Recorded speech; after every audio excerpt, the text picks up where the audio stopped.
উন্নয়নৰ গংগাই স্পৰ্শ কৰিব নোৱাৰা এখন গাঁও একবিংশ শতিকাতো বিকাশৰ পোহৰ নপৰা গাঁওবাসীৰ দুৰৱস্থা কোকৰাঝাৰৰ অসম-বংগ সীমান্তৰ গৰুমাৰাছৰ বাসীয়ে আজি পৰ্যন্ত কটাবলগীয়া হৈছে দুৰ্বিষহ জীৱন স্বাধীনতাৰ ৮টা দশক সম্পূৰ্ণ হোৱাৰ ক্ষণতো গাঁওখনত নাই বিশুদ্ধ খোৱাপানীৰ ব্যৱস্থা বিদ্যুৎ যোগান বছৰ বছৰ ধৰি মেৰামতি নকৰাৰ ফলত বিধ্বস্ত ৰূপ পাইছে গাঁওখনৰ বাটপথসমূহেও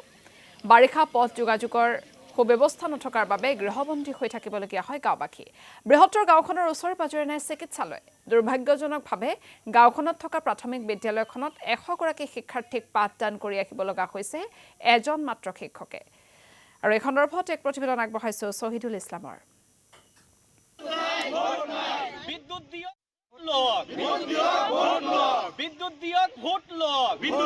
একবিংশ শতিকাৰ বিকশিত অসমৰ এখন গাঁও যি গাঁওখনৰ দৃশ্য এনেকুৱা যিফালে চাব সিফালে অকল নাই নাই আৰু নাই এই গাঁওখনত নাই শিক্ষাৰ ব্যৱস্থা নাই বাটপথ নাই খোৱাপানীৰ ব্যৱস্থা নাই জলসিঞ্চনৰ ব্যৱস্থা নাই বিদ্যুৎ অকল এই নাইৰ মাজতে জীৱন অতিবাহিত কৰিব লগা হৈছে এই গাঁওখনৰ ৰাইজে এই গাঁওখনৰ যি খোৱাপানীৰ ব্যৱস্থা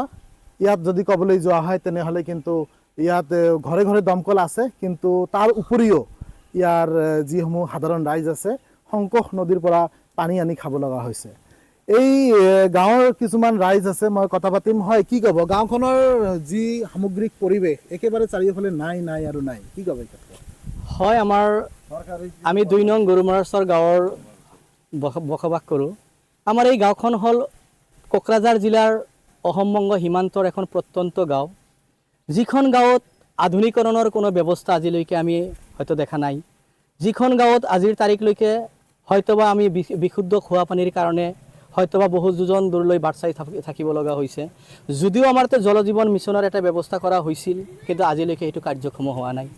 হয়তোবা যিখিনি জল জীৱনৰ কাৰণে যেটো আমাৰ পাইপৰ ব্যৱস্থা কৰা হয় আপোনালোকে হয়তোবা আমাৰ এইখন গাঁৱত পৰিভ্ৰমণ কৰিলে চাব পাব যিখিনি হয়তো পাইপৰ কাৰণে পইণ্ট আউট কৰা হয় পানীৰ ব্যৱস্থা সেইখিনিও আজিৰ তাৰিখ কিন্তু গাঁত খান্দি থোৱাই আছে বিপদ সংকুলভাৱে ৰৈ গৈছে হয়তো কোন ল'ৰা ছোৱালীখিনিয়ে তাত পৰিলে হয়তোবা কিবা একটা দুৰ্ঘটনা হ'বও পায় আমাৰ ঘৰে ঘৰে যদিও টিউবৱেলৰ ব্যৱস্থা আছে কিন্তু তাত আৰ্ছেনিকযুক্ত পানীৰ কাৰণে উপায়বিহীন হৈ আমি সংকোচ নদীৰ পানী আনিখিনি আমি খাব লগা হয় আজিৰ তাৰিখত আমাৰ এইখন গাঁৱত যি হয়তো বিশুদ্ধ খোৱা পানীৰ আমি যদিও সংকোচ নদীৰ পানী আনি খাব লগা হয় কিন্তু আমি জানো সেইখিনিও কিন্তু বীজাণুমুক্ত নহয় হয়তোবা তাৰ পৰা বিভিন্ন বেমাৰ আজাৰ হ'ব পায় আৰু হয় প্ৰতি বছৰে যিখিনি সময়ত আমাৰ সিজন এটা চেঞ্জ হয় যেনেবা এইটো সময় এইখিনি পানী খালে কিন্তু আমাৰ হয়তোবা পেটৰ বিভিন্ন ধৰণৰ বেমাৰ হয়তোবা আমাৰ সৰ্দি কাহৰ যেটো সমস্যা হ'ব পায় কিন্তু উপায়বিহীন হৈ যেহেতু জল জীৱনৰ কোনো আধুনিকৰণৰ ব্যৱস্থা এতিয়ালৈকে আমাৰ গাঁওখনত ক্ষতি নোপোৱাৰ কাৰণে হয়তোবা প্ৰতিকূল পৰিস্থিতিৰ মাজেৰে আমি এই নিৰ্ভৰ কৰিব লগা হৈছে শিক্ষা স্বাস্থ্য আৰু বাটপথৰ ক্ষেত্ৰত কি জানো আজি বাটপথ ক'লে হয়তোবা আমি এইখিনি ক'ব পাওঁ যে নতুনত্ব আমাৰ গাঁৱত একো নাই নতুনত্ব এটা বস্তুই প্ৰতি বছৰ গৰাখহনীয়াৰ ফলত হয়তোবা আজি আপুনি যিখিনি ৰাস্তাৰে যাব পাৰিছে হয়তোবা অহা দিন যেতিয়া আমাৰ বানপানী হৈ যাব হয়তোবা পিছৰ পৰ্যায়ত সেইখিনি ৰাস্তা আৰু নাথাকে কিন্তু এই ৰাস্তাখিনিৰ কোনো আধুনিকৰণৰ ব্যৱস্থা নাই উন্নয়নৰ কোনো ব্যৱস্থা নাই হয়তোবা যেটো আমাৰ মানুহ বা 4 হুইলাৰ গাড়ী অহা যোৱাৰ কাৰণে যেটো পৰ্যাপ্ত পৰিমাণৰ এটা ৰাস্তাৰ সুবিধা থাকিব লাগে সেইখিনিও আমাৰ এই গাঁওখনত নাই শিক্ষাৰ ব্যৱস্থা হলে একমাত্ৰ ধন্যবাদ জ্ঞাপন কৰিছো